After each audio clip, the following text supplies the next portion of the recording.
Hello my friends and welcome back. Thank you very much for being with me again today. So China kept its word and came out with a peace plan on Friday.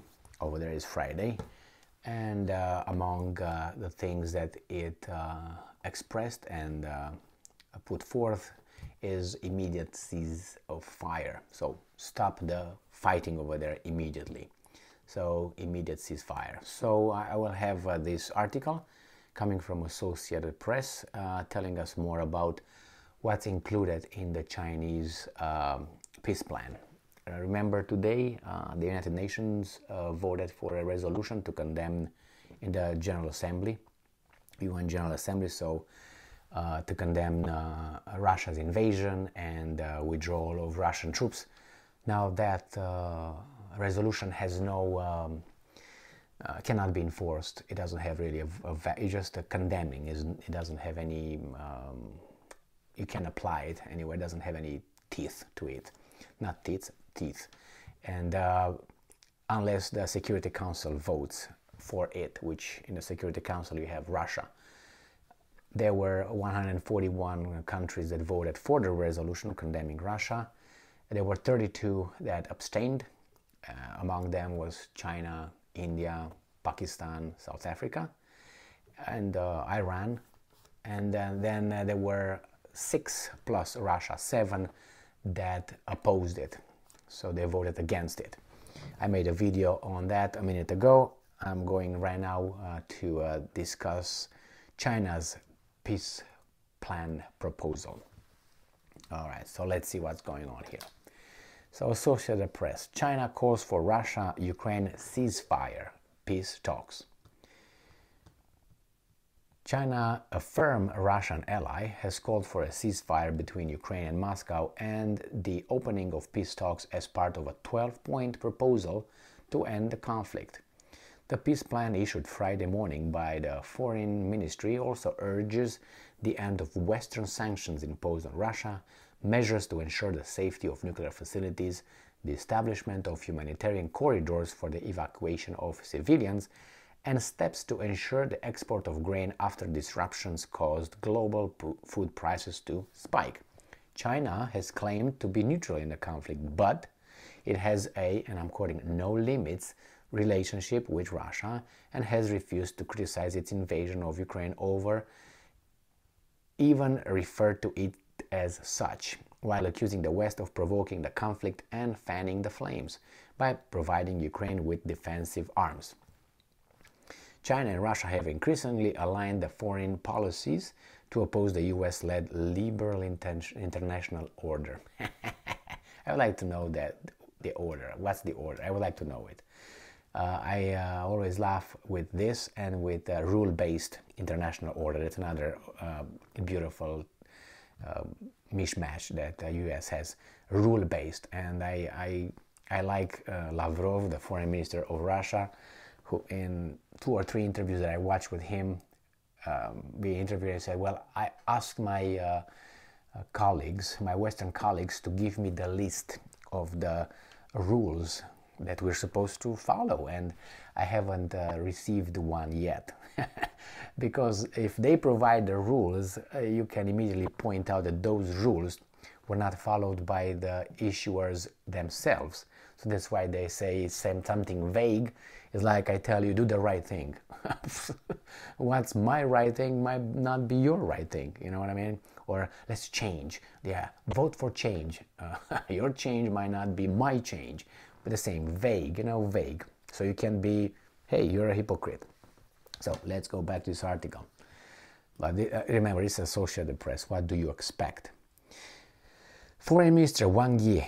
Yeah, Wang Yi is a very intelligent former foreign minister of China, together with Lavrov, Peter Zsiarto of Hungary, and Dr. Jai Shankar of China. You can bet your money on all those 4. Wang Yi reaffirmed the strength of those ties when he met with Russian President Vladimir Putin during a visit to Moscow this week. China has also been accused by the US of possibly preparing to provide Russia with military aid, something Beijing has says lacks evidence. Given China's position, that throws doubt on whether its 12 points proposal has any hope of going ahead, or whether China is seen as an honest broker. Well, I think it's more honest than the ones right here with the Liberal International Order.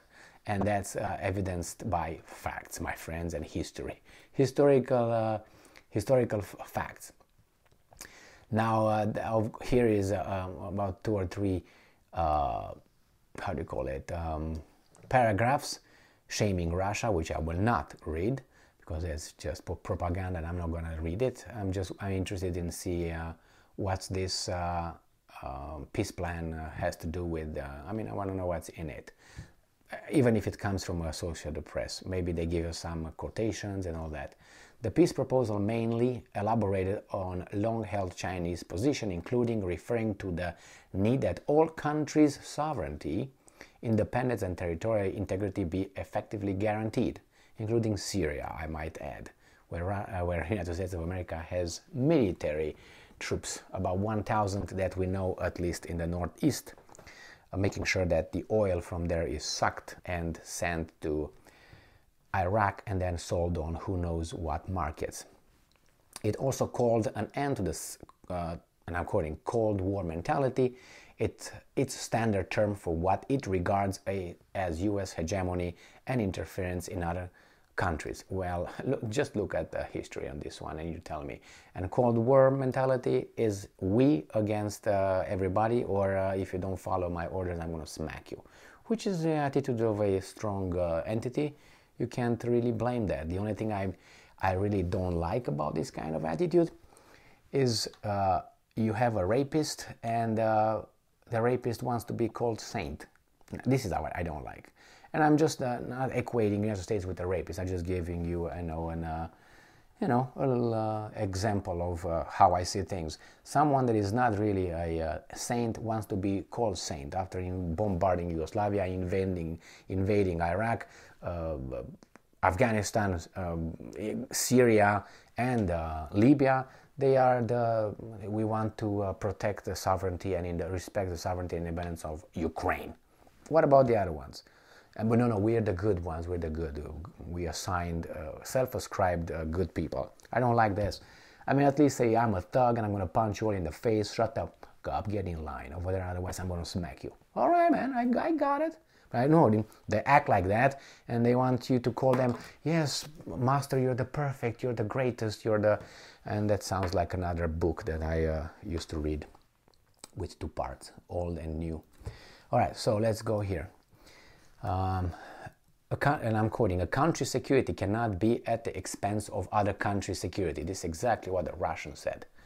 So if you arm yourselves next door and you help a country to arm itself next door, that's going to be someone's security guaranteed at the expense of my security, because I will feel insecure. Why is this guy arming? So this is what the Russians claimed. That's a whole principle, and it's not like words, but anyway. And regional security cannot be guaranteed by strengthening or even expanding military blocs. Again, this is aimed at NATO and Ukraine. The proposal said, and I'm quoting again, the legitimate security interest and concerns of all countries should be taken seriously and properly addressed. Well, this is an ideal world, the one with a rule-based international order, but not in what we have. China abstained Thursday when the UN General Assembly approving a non-binding, that means, okay, resolution that calls for Russia to end hostilities in Ukraine and withdraw its forces. It is one of 16 countries that either voted against or abstained on almost all of 5 previous resolutions on Ukraine. Yeah, if you are next to this country with all kind of military trainings and military actions and games and activities, together with Taiwan and South Korea, Japan, Australia, Canada, all these weasels come over there in the South China Sea, for instance, and China should feel okay, right? The US just opened 4 bases in the Philippines. 4! And they were bragging. The American brass were bragging. Now we created a semi whatever corner China against what? Its expansion. Where is China expanding? I mean, they are not next to you. You are next to these guys, and you expect China to be neutral. You are not neutral whatsoever, and he's not at your doorstep. You are at its doorstep. Be honest about it. I mean, China just made a little treaty deal with the Solomon Islands, which are 2,000 kilometers northeast a little bit of Australia, 2,000 kilometers. And Australia felt threatened. But these guys want to move NATO infrastructure in Ukraine next door to Russia, and Russia don't feel threatened whatsoever. I mean, so much hypocrisy, it makes you vomit on these guys. All right. Anyway, so while China has not been openly critical of Moscow, it has said that the current conflict is not something it wishes to see, and has repeatedly said any use of nuclear weapons would be completely unacceptable, and an implied repudiation of Putin's statements that Russia would use all available means to protect its territory. Yeah, he said that. They have the doctrine, the nuclear weapons doctrine, and that is, if our territory is fucked up, we're going to use anything at our disposal, shouldn't we? I mean, the United States used 2 atomic bombs without their territory being, destroyed or anything. And if you want to talk about Pearl Harbor was not in the Union at that time. Pearl Harbor was on a territory of Hawaii. So however you want to take it, again, it's a territory, is not a country. It's not part of your country, protected and whatever. So here, I'm not defending, but what I'm saying is I'm not saying things that are not so. Everything I said, it's so. I mean, it's not. I don't know. So if someone has a problem with whatever I had, just click a few times or take a book and read a good book, and then you come back and whatever. So here it is. And there's only one person besides Kadyrov who said that tactical nuclear weapons should be used, and that was Zelensky, who said preemptive strike on Russia with nuclear weapons told NATO. He was the only one using that term, nuclear weapons should be used. Putin never said. He said, well, this is our territory. If you attack our territory, everything goes. And I'm not bluffing. What do you expect him to say? Take his pants down and bend over? You can. Is that what it is? Well, they're not like the countries these guys are used to. 4 million people, Libya, Iraq 20 million, Afghanistan, I don't know, 3 goats and 5 sheep. You know what I mean? Or what? Even if I take Yugoslavia, how big is it? 10 million? How was at that time with Montenegro? Something about that. This is 140 million with nuclear weapons. What the hell are you talking about? Do you expect them to bend over? And in front of whom? These guys who create a false reality? If I feel like calling myself glasses, you have to respect that. I mean, these guys don't even know what reality is anymore, and they try to rule the world. Jesus Christ. Anyway, let's go and see what's next here. There are no winners in conflict wars, the proposal said. And I'm quoting again, all parties should remain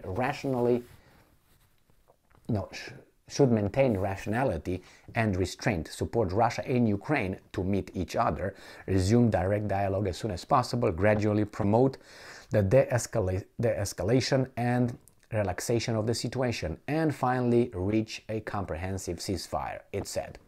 Well, I don't know, it didn't seem idiotic whatsoever, but it seemed logical. But if you look at China's side, yes, it used certain words that for us are like, oh my God, here we go again. Well, you use the bullshit with rules-based international order, which is again. But when these guys say a Cold War mentality, oh my God. Well, how do you call that? How do you call that? And when you still expand NATO towards whom? Towards Russia? Is Russia still your enemy, or what's going on here?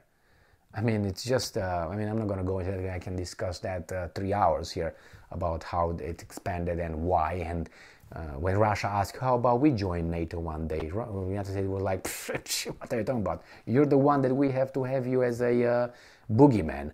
You're the boogeyman. What are you talking about join? If you join, who are we going to attack? The little fish here? No, you're a big fish.